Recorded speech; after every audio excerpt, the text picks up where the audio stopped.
Charisma Quotient. I'm your host, Kim Seltzer, a dating and makeover expert, where I will help you build confidence, make connections, and find love from the outside in.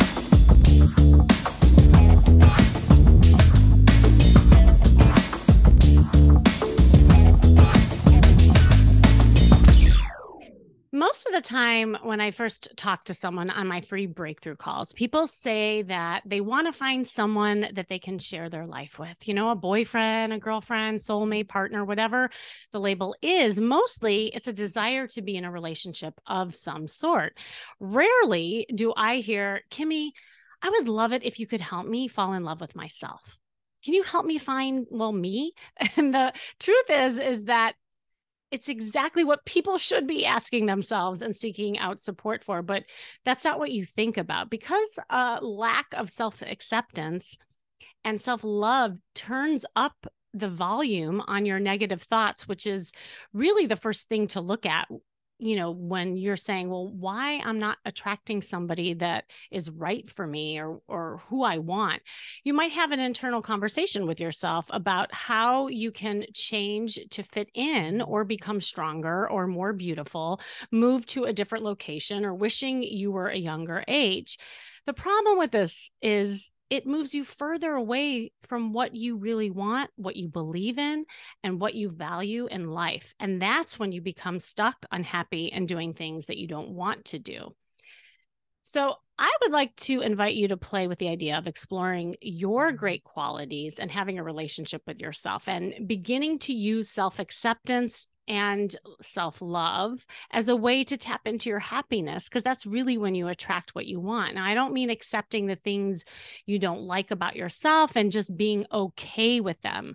You might be skilled at doing this, so it also means you might not be good at accepting, say, compliments, or staying open to feeling abundant and receiving.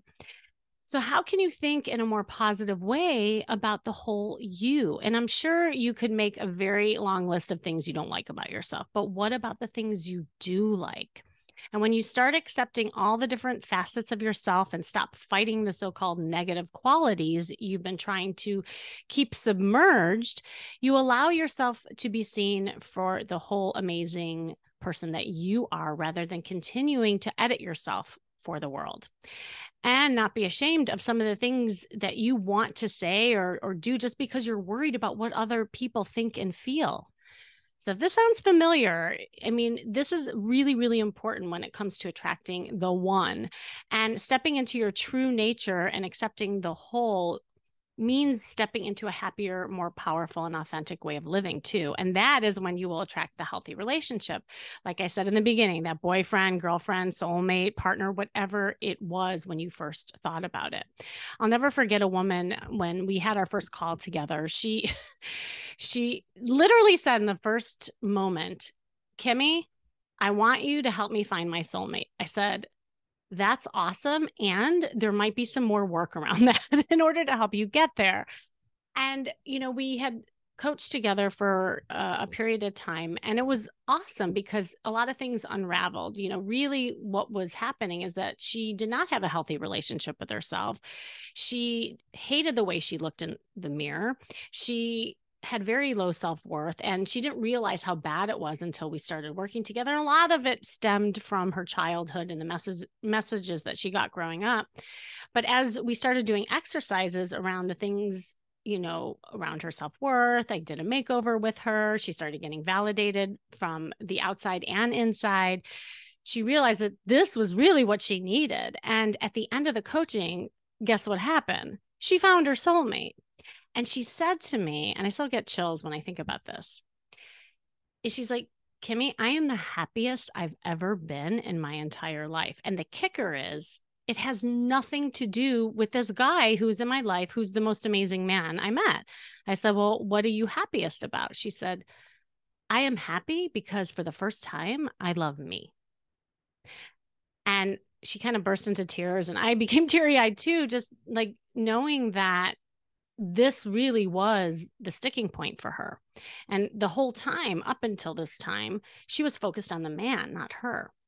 So learning how to be happy and who you are and developing a healthy relationship with yourself doesn't come overnight, especially if you've been through a lot of adversity, toxic relationships, or any other of life's obstacles that have made you second guess yourself. It's essential to start shifting your mindset, your approach, and perspective to get there. But you have to want to look at yourself and do the work and do it. So, with me on the line today is someone who has definitely fought his way through some tough stuff and was able to start a new journey by looking at life in a completely new perspective and build a new relationship with himself and now with others. He is a former NFL athlete turned emotional intelligence and success coach. And after almost becoming paralyzed during a football injury in the NFL, he was able to start a new journey by looking at his life from a completely new perspective. He decided to dive headfirst into mastering the relationship he has with his feminine side. Can't wait to hear this because when you see him, you'll want to hear this. A side that he uses with ease and flow to attract what he wants instead of forcing and making things happen. And since making that decision to mend that relationship with the feminine side, he's built an incredibly successful coaching business showing others how to do the same. Welcome, Keyen Lage. Did I say it right? You absolutely did, Kimmy. Yes. You did. I practiced that for a long time before we came on. Oh, it's so good to have you on. Thanks for coming on and sharing. I I I mean, I know some of your story, but I'm just fascinated with it. And I would love to hear more about just kind of what got you here. Yeah. Well, first thing I want to say is that the story that you shared in the beginning about your experience with your client, where she thought she was looking for her soulmate, but really she needed to go deeper into more of that self-acceptance and self-love. That's such a beautiful thing. So thank you for sharing that story because I think a lot of people can get a little bit of a reality check with that and can hopefully be pushed in the right direction with hearing that story. So thank you for sharing that. Thank you. Yeah, no, and I think it is. Look, we all have different things that we think we need. And that's why like what you do too is so powerful and helping people just like see themselves and whatever that is cuz we can't possibly walk around with mirrors, and really see that. So, yeah. Yeah, absolutely. And I would say my biggest I resonate a lot with that process as well. I mean, ever since I can remember, I've always desired partnership. Since I was 6, I remember starting a honeymoon fund. I came out one day and told my mom, said, "Hey, I'm starting a honeymoon fund for when I was 6 years old." So desiring to have that intimate partner that I really connect with at a high level has been something that uh, there's in a sense have struggled with a little bit in potentially foregoing what I want when I feel like that person enters my life because there is such that strong desire. So I'm sure we can dive deeper into that at some point in this and my journey with that. But I'd love to answer your initial question, which is how I got to where I am today. And I'm curious, in what regard do you mean that? Yeah, well, I mean, here you are, or you were an NFL star, had a totally different career, different perspective and who you were, and then obviously life happened and you were injured. And I would just love to hear more about that journey and how you got to the other side and what you're doing today. Because, and the reason why I feel like everyone's story is so important too is, a lot of people come on here and they might look the way you do and they might say, oh, well, it's so easy for him, and how he can do it because maybe the way he looks or the resources he had, or whatever that is. And I think it's super powerful to hear just, how people overcome adversity and get to choose like the positive path, because you could choose another path. Like a lot of people who've gone down the road that you went down too. Yeah, I with the getting to the NFL, there was a level of imposing my will upon my environment that I used to get myself to that place where I would just be driven at all times to pursue as hard as I could to get what I wanted. And sometimes that can be very beneficial. It can get you some really cool things in life, but also living in that perspective can get you some things that you don't actually really want, or things that aren't fulfilling to your soul in a sense. Mm. And some of the times when we do have this ability to pursue and go after something at the highest level, it can be not from a place of what we really want, but from a place of what we think that we should want, or what other people have told us that we should want. And a lot of high achievers, which are the majority of the demographic that I work with, tend to initially come from that area of it where they're pursuing something at a really high level and making something happen at a high level, but isn't really what's fulfilling themselves at the deepest point. So they know how to pursue and operate in this very strong, masculine drive, make things happen, do whatever it takes to get there. But they fail to realize, because they're so disconnected from their heart, Mm. that what they're going after isn't necessarily what they really want. And so that's what I would say football was to some extent for me, and that it was this thing that fulfilled this desire inside of myself. It wasn't necessarily what my heart desired to be doing. Ugh, I love what you just said so much in so many ways. I mean, I I was interested too, that because I think we get motivated in different ways to fulfill a certain dream or a goal. Like, do you feel like when you were that guy in the NFL that you were fulfilling your own goal, or was there something else that was motivating you and driving you? Yeah, so I actually never had the opportunity to play in a game due to the injury. So I made it all the way there, got picked up, and then they found out in a physical that I had to take with Kansas City that they couldn't pass me because of a neck injury that I had sustained. So I never actually got to play. And so the interesting part about that was that when I got the news, I was obviously devastated in that moment. I was crying my eyes out when I got the call when I was there. But shortly after, there was a sense of relief that came. Huh. And I think for people that are maybe doing what they should be doing at the highest level, they're like, is more of a lull or more pain there. But for me, there was actually a sense of relief. And I had a conversation with my parents about, like, hey, I could spend the time to try to get surgery to get my neck better, to be where it had to be to play. But there was no desire inside of me that wanted to do that. It was like almost like permission for me to stop doing it in a sense. Yes. So that was, yeah, where I come No, from. that's really, it reminds me of like when you're in a bad relationship or one that's not healthy, and then they do something to get rid of, and you're like, it's sad and it's hard, but then secretly you're like, thank God they did that, because I would have stayed there, and did something.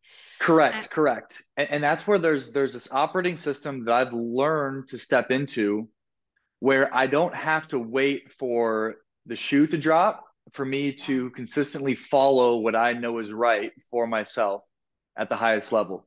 And being connected to more of that feminine part of me that's in touch with my emotional side, that's not only in touch with my driving masculine side. It allows me to be in tune with myself of when I know it's time to shift or to move in a different direction, to where I don't have to wait for there to be destruction in my wake to commit to what I know I really want and desire. And I think that's an incredible skill to be able to harness, because I say the majority of people operate from a place of waiting for things to blow up or implode before they take action on what they really want or desire. And whether that's in a relationship or whether that's a job, I think it can be really powerful to step into this deeper place of knowing and act upon it before it implodes.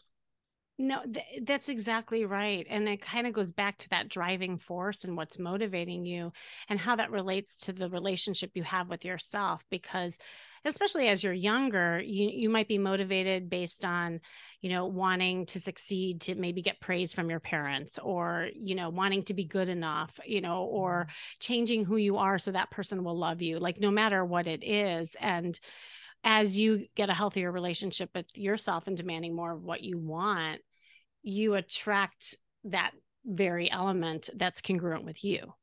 And I think that's part of what you're saying. I mean, that's really interesting, because you really sounded like that release and that relief you got had to do with you were doing something that wasn't really what you maybe wanted deep down. Yeah. Well, what always inspired me the most was actually not even necessarily playing in the NFL, but the desire to want to win. It's called the Walter Payton Man of the Year Award, and it goes to the man that does the most community service in the NFL. And that was actually what I was so driven towards. So it wasn't even necessarily the sport that I was overly ecstatic about. I mean, I was incredibly talented at it, and it was fun to be really good at something that a lot of people praised. But ultimately, what gave me the most fulfillment, and I was very aware of this, was the desire to win this award. That's really, yeah, that's interesting. It was funny because I'm in a group right now of people, it's like a dating group, and we were talking about fears that a lot of people have. And there's like five common fears, and I've even done a podcast on it. But one of the fears is like fear of failure, fear of success, fear of abandonment. Like, and then those are the things that actually end up driving us in different ways. And so it's really interesting, and it relates to dating what you're saying too, because maybe you're motivated just to get like a guy or a girl to like you, or you're worried about what they're thinking and feeling, and you're not really pulling in and saying, well, wait a second, who's good for me? What is it that I want? Mhm. Despite just the things that are swirling around us. Absolutely. And that's where, for me, the path that I took post football is a path that I recommend for many people that have lived their lives in pursuit of fulfilling what other people would think that is best for them, Mm. or for their partner or for their family. They've lived their life in a way that's not for themselves ultimately, but for the pleasing of the people around them. And the next thing that I did was just gave myself a whole lot of permission to not have to know what I wanted, where I was operating in this free space where I broke free of the thing that my upbringing pushed me into. And I explored so many different things in these last 5 years since football got done that really has allowed me to get more clear about what I want. But if you're very much a people pleaser and you're very much always so tuned into what other people want, it's difficult to know what you want. So we live like in the personal development space where we talk about all the time, well, know what you want. You need to know what you want. If you know what you want, then you can go after it. But a lot of people that are so in tune with other people and doing things for other people are so disconnected from their deeper sense of desire that it's actually important to take a season of just being messy and doing a bunch of shit that you otherwise normally wouldn't do, so you can actually find out for yourself what you really want and desire. Yeah. Amen. Like, hallelujah. No, that's awesome what you just said. It's so true, especially people pleasers and helpers, because that's where their confidence lives, right? Is helping others. And so to tuning in to themselves is super like scary, foreign, whatever it is. So I want to talk about that mess that you just talked about, because I think that's great. And that's not easy for high achievers, because I work with a lot of high achievers too. And what would you say, some tips would be to help get over the hump of, well, it's scary to be messy, and not wanting to fall down, you know? Yeah. Well, what made it easier for me was removing myself from the environment that I felt obliged to. Right? And that can be Mm. like physically, or that can like your location, or that can just be as far as the amount of communication and connectivity you have with that demographic of people, whether that's your friends or family. I think it's important to remove yourself first and foremost from those environments, because it gets very difficult to be able to be a little messy or to do things that are outside of the way everybody already sees you as when you're so intertwined in that environment still. So I'm not saying that Yeah. it can't be done, but I think for me, it was incredibly powerful for me to leave that environment. I was from South Dakota. I felt a sense of obligation to the people there to be a certain way, and I felt I couldn't fully step into who I wanted to be while I was still in that environment. So I listened and I left and went to Miami, Florida, directly from South Dakota, and did a bunch of fun, wild, crazy shit when I was there, and that kind of led me down a path of just doing consistently a bunch of wild, crazy things that people are like, "What the heck is he doing?" But it started to get easier when I left the environment that was confining me into being that identity that I actually wanted to break out from. That's awesome. Did you find that there were differences too in who you started attracting into your life? Like when the guy you were before, and as you were like moving through this metamorphosis into where you are now? Uh, Absolutely, and it's always shifting and changing. And I don't even really like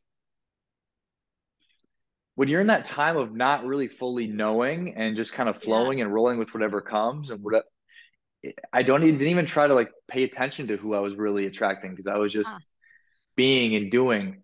I was so used to operating from the lens of, is this the right thing for me? Thinking in the future perspective of, it will this be the best thing for me? How can I balance out managing people's expectations and what I'm doing? Like I would go through all of that. So for me, it was almost just this relief of like not trying to manage all of that and just letting myself be and do. And I wasn't really even paying attention to the people that I was attracting because it was more important just for me to like let go of the control in a sense of how I was being and managing other people's emotions and expectations. That's so awesome. It's really like a letting go, isn't it? Absolutely.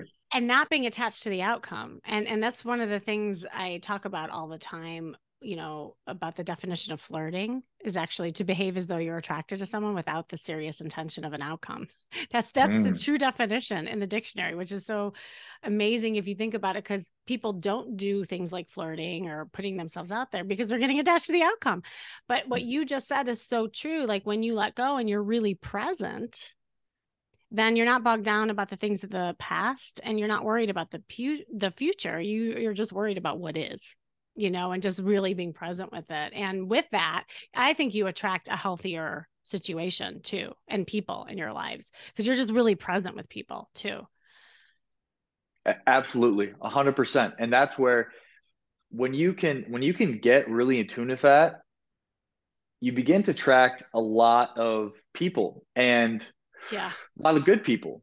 And it can be easy when you are so connected to other people to want to then latch on to the people that you are attracting without taking a step back and asking yourself, does this really match up? Like, are we really moving in the right direction? And I don't know if many of your followers are or listeners are deep lovers, but I would say consider myself a very like loving individual and came from the camp. I came from a family where we had a lot of love, and so Mm, love. If you have love, that's enough. That's kind of a lot of the belief that I had ingrained into me, but that didn't really serve me because if there was a deep intimacy and connection with someone, then if we could establish love, then all the other things could we could just deal with and manage. mm-hmm. And I actually, with time and practice and a lot of learning, I found that not to be true. I felt that there was certain elements of a relationship dynamic where to make it successful, it's more than just the deep love that you're experiencing for one another, and that we want the similar things. We're moving in the same directions. Because if there's a case where we have love, but we're not necessarily moving in the same direction for what we want, or we don't have the same value system for how we want to live our lives, that's going to cause rifts in the future, and it's in probably one way or another cause one of the parties to become unhappy because they're now living an experience that isn't necessarily aligned to them. So for me, after I started to attract a lot of good people, a lot of beautiful inside and out people, it made me get more in touch with what I want and desire, separate from what is just coming into me, and being able Yeah. to separate from that and say, okay, I'm getting a lot of great things, but now what is it that I want out of all these people that I'm starting to bring in now?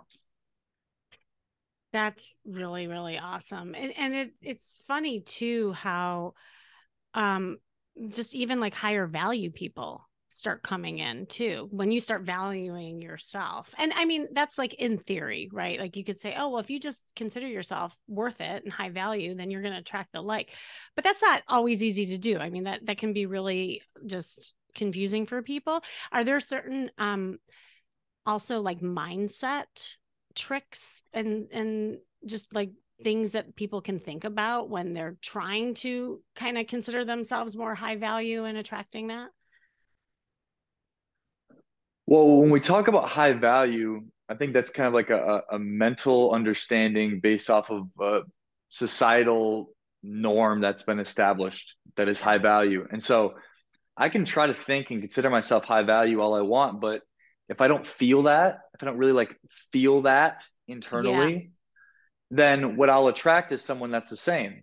So someone externally that maybe presents themselves in a very high value fashion, but really they put all their energy and resources into being perceived as that, but not necessarily actually feeling that and being that inside of Mm. themselves.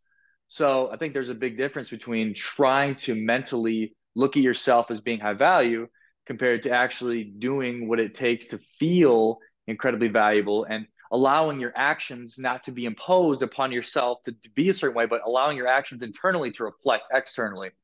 And so I could, for the example that I love to use is the example with enlightenment, right? A lot of people want to pursue and get to enlightenment. So they start to do the actions of what they think an enlightened person would be to try to convince themselves that they're enlightened. Instead, I don't believe in that. I believe it's fully allowing yourself to be where you are and embodying that to the highest level and allowing time to evolve you.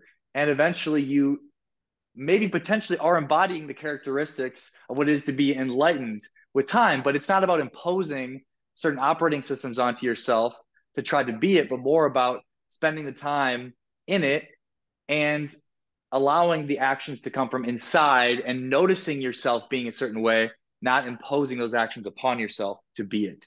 Does that make sense? Yes, it's such a good distinction too. Well, and a lot of times, like I don't know about you, but I'll talk to people who have these theories and they listen to podcasts or they read books, they do a lot of self-reflection, but so much so where it becomes just this theory in their head, or analysis paralysis. It's like, and I always tell people, at what point do you like get off the couch and actually do? And I Mm-hmm. think the sense of doing and being is what then synthesizes everything that's up here. Because, I mean, and as you know, high achievers tend to be in their head a lot, right? And so anything that you can do to be more in your body, in action, experiencing things that will help you integrate all of what you said, I think is the key. Absolutely. And that's where, like, I think where many high achievers, what they'll do is they'll find an outcome that they want and then Mm-hmm. really do what they can to try to control the entire process of reverse engineering that thing, right, to step by step to get to that place that they want to get to. And I don't function that way. I'm coming from a place of, I would consider myself a very joyous person. Now, obviously, I experience emotions like everybody else, but the place I'm coming from is a very joyous place in how I live my life. And I don't reverse engineer the things that I want. I notice desires that I have. I allow myself to feel them and experience them. Mm, And then I almost let go of them. The example that I give is I put them up on a shelf and just kind of forget about them and then step back into the present moment because we have all kinds of desires, right? And so I put right. all these different desires that I notice for what I want up on a high shelf. And then I sit back and I notice my environment. I notice what's coming in, what's going out. And then from there, if I'm noticing there's a block that comes to me that moves me in this direction of this desire, I put it on the floor. I put it down right underneath that desire that's up on the high shelf. And then I notice, okay, does another one come in? There's another block that I put on top of it. And eventually, blocks accumulate for these different desires that I'll just, oh, now I don't have to reach for it, try to jump for it. I just stand on the blocks that I've built up and I just grab it. So I don't attach to having to like go after it 100%. I more come back to the present moment, notice what's coming in and out, and then see if there's things moving in that direction of that desire that I have. And then I just follow it if there is. If there's not, it's moving me a different direction, then I follow that. So it's setting the intention or being aware of the desire, and then coming back to the present moment, and then getting in your body and in your environment. That's beautiful. I love that metaphor of the blocks. And it's not Jenga, y'all. Like worrying about like if you take one piece out that everything's gonna fall apart, right? It's just it keeps building and building and that you know that you have access to it no matter what height it is. So that's cool. Are there certain techniques that you actually teach or do to do that? Like is it visualization or there's things that you can do physically with that? Yeah, so I'll give an example. So, like, I mean, from a very relevant one right now, I dyed my hair blonde a week and a half ago, Oh, that's dyed? right? I thought you look very natural. You look like Oh, me. really? Oh, yeah, no, I I'm bleached it. natural. This is Yeah. bleached. I normally have much Oh, darker brown hair. Yeah. it looks So I good. ble It looks natural. Thank Yeah. you. Oh, thank you. I appreciate that. But so I decided to bleach it. I have really dark brown hair. I noticed the initial desire about 3 months ago. And so Uh-huh. I noticed the initial desire. I said, oh, okay, that feels kind of good. Oh, all right. Put it up on the shelf. And then from there, I'm like, it circulates, comes in my mind sometimes. And I'm like, oh, well, I kind of want to look up maybe like an Instagram of different hairstyles that have it. So I allow myself to do that, and I let go of it. And then I run into somebody that has bleached hair. And I'm like, oh, I'm gonna talk to them and let me see what it's like to have it, what they feel, how they feel about it, like why they chose to do it. And I'll have those conversations with them. And it feels good. I'm like, oh, that's cool. That feels good. And then I might go to the barber and might ask him and say, hey, dude, do you bleach hair? Like, do you do that? He's like, oh yeah, I do that for sure. I cut hair and I do that. I'm like, okay, that's cool. I noticed that. And eventually the desire gets so strong that it's like I have no choice but to then say, I literally text him and say, hey, what are you doing tonight? And he's like, hey, I'm open. I said, I'll be there. Let's do it. Ah, And it happens. So it's this consistent noticing, right? It's just consistent noticing and just being aware of that present desire, and then what desires you have, the micro desires you have, to like kind of like understand it a little more. So I think it's really, really powerful to be tuned into that space, because I think a lot of times we'll just identify with the voice that says yes or identify with the voice that says no, and we want to like be concrete about it. But yeah. just being open, right? Just being open, noticing, and then seeing where your desires are to pursue it or not to pursue it. And before you know it, you'll get pushed to it, and the blocks are built up, and you just reach and you grab it. So a lot of it's letting go of the need to have to completely label if it's a yes or a no in that moment, and just being open to it being a yes or no in the future. Yes, and what I'm also hearing you say, I don't know if you do this in other things, but the process that you just walked us through, you you also did observation, you did research, you Mm. embodied something, you asked questions, and then you made a decision whether or not it felt good. And in order to do that, then you became it and see what kind of response you got from it, And so y'all listening to this, it's not any different than dating. I remember Mhm. there's this woman who was just petrified to wear dresses, like just at a very simple level. Yet it was the one thing she really needed to do to step into her femininity. And it was like an exercise that I wanted her to embody. And part of it had to do with just messages she got growing up. And she was a tomboy and she didn't see herself that way. And she was worried about like sticking out too much and being seen. And all these things came up, right? And I said, well, what if, and this is your homework assignment, you had a dress every single day and you wore it to the grocery store, what would happen? And she's like, well, that's super scary. I wouldn't do it. I said, well, how do you know? That's just in your head. That's a perception. Now, if you do it every single day and come back and say, okay, it's still scary, I hate it, then we'll talk. But you haven't done it yet. It's a perception that you're having. So she did it. And the funniest thing that came out of it is she got addicted to it because she liked it so much, and she started getting so much response from men, and men started noticing her, and she started liking it, and she started putting pictures up on her online profile. Like, it became like this domino effect that she's really started tapping into this side of her. And I just wanted to like show the parallels of what you said and how we can all like relate that to dating too, and just really like making decisions for yourself. But you have to feel it and see it in order to believe it, and then you make a decision about it. Absolutely, 100%. Yeah. And the decision ultimately can be the hardest part. We can Yeah. be, Oh, I think true. many people can be very aware of the desire, and then the micro, like almost like masturbating in like the feeling of having it, kind of, and like doing the research, talking to people about it, and that can be easier to do. But then when it comes down to being with the presence of the full on, okay, the blocks have already built all the way up, it's time for me to reach, that can be one of the hardest parts. Yeah, no, that's so true. And that's what I know you help people with too, because you get to that point and it's like you need that extra like validation and help that, wait, is this what you want? And being okay with that too. That's Absolutely. that's the hardest part sometimes. Being A hundred okay. percent. Yeah. It can be so difficult. And it's like even for me, it's learning how to disassociate from the voice in that moment Mm. when you know it's right to do something. Because I think everybody knows when the moment is right, Hmm. but we can identify with the voice that says it's not right. And it can be so easy to do, and we think that is us. And I'll give an example of something that happened recently for me, of an example of where that voice is incredibly strong, and then I disassociated from it and allowed myself to do what I wanted to do. There was a my neighbor, that moved in.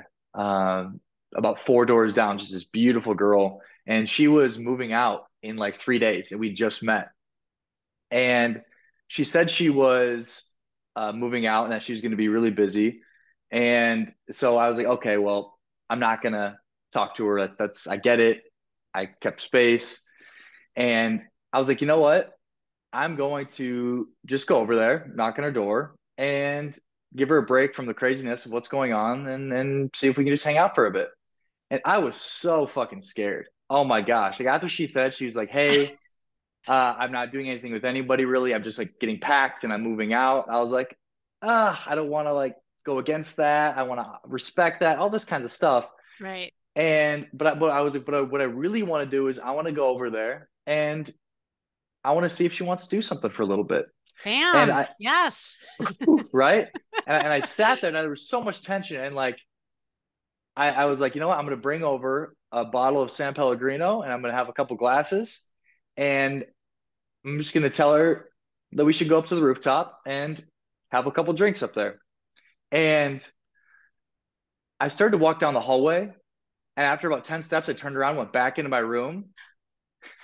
No. And I am so fucking scared. I'm just sitting there by myself. I'm like, I'm so fucking scared. I'm so scared. Just like let myself just feel it, right? I felt Wait, it. I felt it. I wait, wait. felt it. Before you go on, what were Yeah. you scared about in that moment when you're like, I'm so Yeah. scared. I'm so scared. What was the fear Oh, about? I didn't want her to, uh, I didn't want to feel rejected, and I didn't want her Exactly. to be able to, yeah, right. I didn't want to feel rejected. That Rejection. was it. Exactly. Yeah, That's mostly that's why it. people stop themselves, right? It's the rejection. Absolutely. So Yeah. I go back to my room and I'm like, oh my gosh, I'm so scared. I just remember that. I'm like, I'm so scared. I'm like, okay, here we go. It's time. Just do it. So I did it, walked out of my room, walked down to her door, knocked. I'm like, oh, fuck. Point of no return. I knocked. It's over. Accepted my death in that moment. Just sat there like, I'm dead. It's over. She Right? opened I the can't door in turn a around. bigini. What happened? I know. I'm just kidding. She opened the door in a robe. Oh my God, it was close. Yeah, you're close. She opened the door in a robe, just got out of the shower, and she kind of looked fresh, like, "Hey, how are you doing?" And I'm like, I looked at her, I go, "One glass." That's all I said. One glass, with just a bottle of San Pellegrino. She Love it. mentioned before she wasn't drinking, and she's like, "Okay, that sounds really nice." She's like, "Let me get dressed." And so I was like, okay, yeah. Like I was like, yeah, I got it together. I'm like, oh yeah, of course. Like, of course, yeah, we're gonna go do Right. this. Internally, I'm like, oh my gosh, I can't believe this is happening right now. Like I was freaking the fuck out. This is wild. And so it was so fun. She came out and we went up to the rooftop and had a ton of fun and hung out there for a couple hours, had great conversation and then took her back. But it's like waiting for that voice, especially with in regard to taking a chance in relationships or taking the Mhm. chance of being vulnerable with someone, like really like sharing with them where you're at and an experience with them. It can be so scary, but the difference is when you know it's right to say something, not fully identifying with the voice that says no, because it's not really fully you. And I think that's something that I have a very good skill at doing. And what I show other people how to do is to not identify with some of those voices and being able to be in the presence of the voices and still then take action, regardless if there's the presence of them or not. Well, and that's the beauty of having a healthy relationship with yourself because knowing that you're resilient even in those times of rejection, and the more you put yourself through those things knowing that you'll bounce back, and that it doesn't really matter what other people think or feel. It's what you want, and though the right people will respond. Right. So it's putting energy into what you want versus the worry that's outside of it. And so that's what it was so brilliant about your example. And I'm so happy that you broke through that fear. And she even opened the door with a rope. I love that. Um, I could just go on and on with you. Thank you so much for coming on. Do you have any like last words of wisdom, or just things you want to share?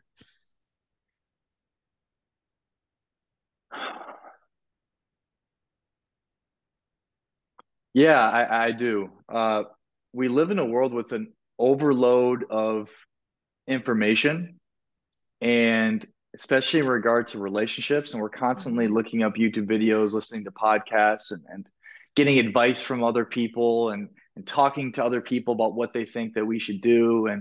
And at the end of the day, nobody knows your dynamic better than you in that space. Mm. And if you could find a way to learn all this information that's out there, but then learn how to maybe let go of it and step into yourself and what you desire in a dynamic, that's the best thing that you can possibly do.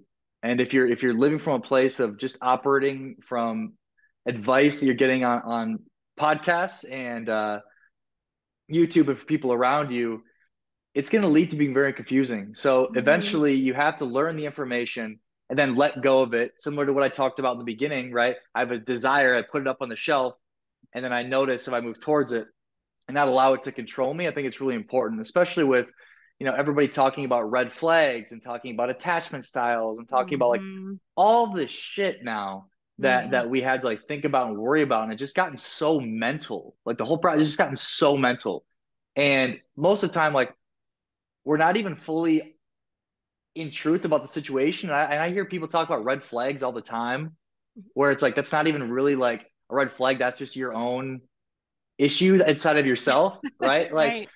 Or because Susie on a podcast said this is a red flag, so this is a red flag, like, and it can really create a lot of chaos in your head. It just becomes really mental. So regardless of how much we're learning, come back to your own heart, come back to that space Mm. inside of yourself, and be able to make a decision from that place. And maybe it's not perfect, maybe it's not right, but you're going to learn much better if you operate from that place and make decisions differently the next time than if you're just constantly making decisions based off what other people are saying is right or best for you to do. So, I'm not saying not to learn all the information out there that's out there with relationships, but you just after you do, you put it up on the shelf and allow yourself to really like be in your heart and operating from that place. And it's okay if it's messy. Yes, absolutely. Get down and dirty and enjoy the mud all over yourself. So, oh, Keyen, you certainly walk the walk, talk the talk, and I just really so like appreciate you. And by the way, I believe that you're blonde, and now that you're blonde like me, you'll see you'll have more fun. I'm just saying. I believe it. I'm excited about it. Yeah, Yeah, I'm woohoo. excited to explore what it looks like. Exactly, exactly. Anyway, thank you so much. And thank you for joining me today. This has been the Charisma Quotient. I'm your host, of course, Kimmy Seltzer. And remember, you can build confidence, make connections, and find love from the outside in. And if you want to know more, make sure you go to my site, kimmyseltzer.com. And if you struggle seeing yourself in a positive light and want to create a healthy relationship with yourself to attract that right partner for you, hop on a call with me to see if I can help you crack that code in that part of your life. Just click the link you see in the show notes and schedule that. And who knows, that one call could literally change the entire course of your life. And remember, working on you is working on your dating life. That's all for now.